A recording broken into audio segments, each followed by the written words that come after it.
किंतु मधु को आम बैन कर संपूर्ण निषेध कर यार कारण कौन कहीं मधु को आम एक्सेप्ट करूँ भितर किसी किसी अंश अस्त्र भोट किनापी अस्त्र तेणु देश जुआड़े जाऊ सर्वनाश हो जाए चिंता ना आम गादीटा आम रहा दरकार नेता मैंने केबे करेनि बोली आप भावुँ करेंगे केबे निशा मुक्ति आपको निशा लगी निशा मुक्ति मु करी ओडिशा को नेता मान तो चाहिए नहीं लोक भी चाहिए मद छाड़िया केते सक्रिय केमती अछन आई हैव ए मिशन हां जो निशा निवारण पर्पस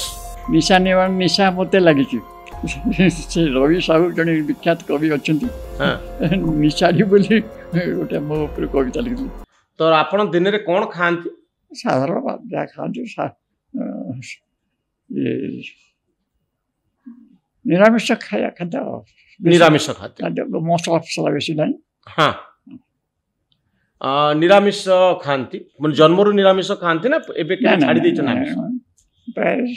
60 वर्ष खंड पर्यंत खाऊली तापर हठात कहीं भल लगिलानी आउ गोटे विचार से दृष्टि माछ मांस गोटे वितृष्णा आसला छाड़देले तो दिन भितर भात डाली तरकारी एगुड़े सब खाती तापर कौन करती शोई पड़ती ना शोवा से गड़पड़ टे है खाई सारापर अधघंटा अति कम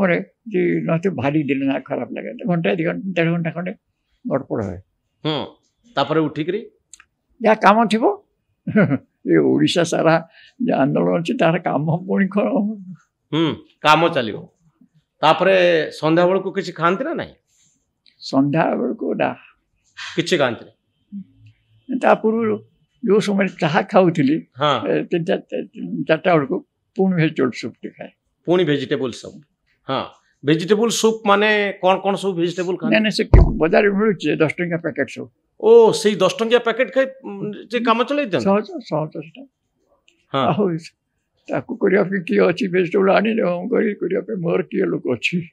हां कौन दरकार भी जहाँ जते सहज रे तो संध्या बेला को केवल भेजिटेबल सूप रे काम हो जाए तापर राति रे जनता रोटी अच्छा जनता रोटी माने कौन जनता रोटी ये आपण माने जखन सेटा रोटी हां से ये करियो ताको आपण चुली रे देखैबे ये फुलिबो एटा जनता आपण जानते जनता रोटी हमर ये जो पिठा पिठा है माने एटा को दळीकरी करा जाय हां पूरा थिया पिठा है ना सब हां हां जैसे अटा को ये करी जंती जंती जंती करी ताको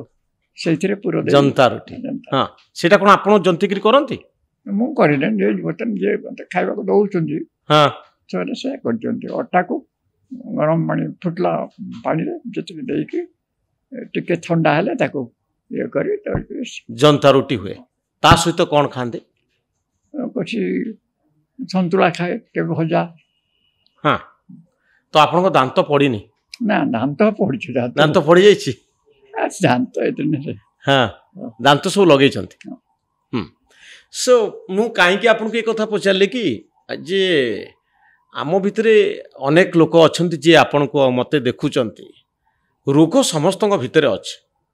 तो आपण केमती रोगरू मुक्ति पाई पाले सेटा गोटे बड़ प्रश्न तो आपनकर रोग कौन अच्छी शरीर भितर सर एमती किसी रोग ना किंतु जो दिन से परिश्रम पड़े के देह दरज ये करे देह तो आमर दरज हो जाउछ आपनकर दरज हेले सेटा गोटे अस्वाभाविक कथा मु गोटे लोक मोर जीवनटा समर्पित हो समाज में तेणु देहटा मोर ही न से तेणु खाइबा जिनिस कौटी लोभनीय जिनिस अधिका खाए ना कारण मो देह खराब हो तेणु से मोर ये थाए तेणु खाइबारे संयम एवं सादा खाइबा एटा रहिला